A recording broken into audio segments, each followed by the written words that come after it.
Eric DeGatti here with One Human Performance, and this is part 2 of our 3-part series on deep breathing. In part 1, we covered the 3 R's of breathing and why we do this type of deep breathing, which is recover, restore, and relax. We also told you the backstory of CTFO and what that means and how this can impact you not just physiologically but psychologically. In part 2, we're going to cover the mechanics of breathing, how it works, what it feels like to take a deep breath, and my personal favorite position of how I use deep breathing throughout the day. All right, let's see what it feels like to take a good, deep, healing breath. Let's first learn a little bit about the mechanics of breathing. Your lungs sit here. When you breathe in, they expand either up or down. You have a muscle called your diaphragm, which cuts you in half, top and bottom. When it contracts, it pushes down. When it pushes down, it takes your viscera or your guts and pushes them out so the air fills up your belly. You can also breathe up. You also have an attachment on your lungs into some of your neck muscles, which are accessory respiratory muscles. And when you breathe up, you will have that lift up, but that is considered more of a stressful type of breathing. Think about if you were stressed out, you'd breathe more up, whereas we want to have you breathe more down, as if you would see a baby breathe, you see their belly rise up and down. So we want to breathe down, out, and out laterally. So let's first learn what that feels like. If you were to take your fingertips and wrap them right up underneath your ribs and then breathe in deep, you should feel that air push down and push your fingertips out. Now when we breathe in, we want to breathe in through the nose. When we breathe out, we want to breathe either back out through the nose or through pursed lips. Now, as an important side note, what we want to do is take your tongue and rest it on the roof of your mouth right behind your front teeth. What that does is it closes your energy loop of what they call your chi, and what it's also called is your physiological resting position. So again, it's in through the nose, out either back through the nose or through pursed lips. We want that breath to be audible, so if there was someone next to you, they can hear that when you're first learning. Next thing is we're learned to breathe down. We want to breathe out. So if you overlap your hands on top of your belly button, you want to inhale and feel your hands get pushed out. When you exhale, your hands draw in.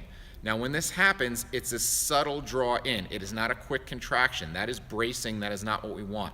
I always say it's not like a switch. It's like a dimmer where it gradually goes in, not off and on. Last thing we want to do is expand laterally. So if you put your fingertips here and wrap underneath your ribs, as you inhale, you feel it go out. As you exhale, it shrink wraps and kind of comes in around your spine to give it a hug. The next piece is your timing. A good healing breath should take twice as long out as it does in. So if I breathe in, I breathe out,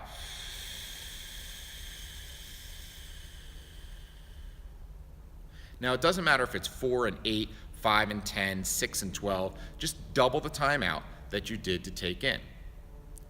Next thing is we want to make sure that we get to what we call the edges of our breath. So if I breathe in, I want to get to the point where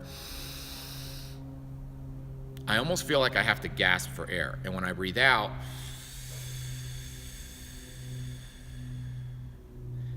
I'm completely empty and I feel like, again, I almost have to gasp for air. The next piece is we want to make sure that you're in a good resting position. Your airway is from here to here, and we need to make sure our head is in a good position that we're not closing off that airway. We're going to go through a variety of different progressions of positions that we'll work through, starting on the floor all the way up to standing in the next video. But let's talk about one of my favorite breathing positions that I work on. Let me show you one of my favorite positions to work on relaxation breathing. It's incorporating the use of a long foam roller. Now, why the long foam roller? It incorporates a little bit of passive postural education, so it kind of helps you get a little more upright and lengthen through your spine. It helps relax some of those paraspinal muscles. Those are those little muscles going along the side of your spine, and it's a pretty cool sensation when you get off of the roller. Just roll to the side, lay on your back, and it's going to feel like you're laying in a ditch. It's wild. What I will do is I'll set up on the roller with my spine nice and long, head on one end, backside on the other, knees bent and feet flat at a comfortable width where I feel stable. My hands I put at my sides with my palms up to keep my shoulders open and relaxed. From there, I'll just start my breathing. Now, what am I doing during this deep breathing? There's a couple different things, and I will coach my athletes first that they can use some visualization. Visualization is where you are practicing your performance before it ever happens in a game.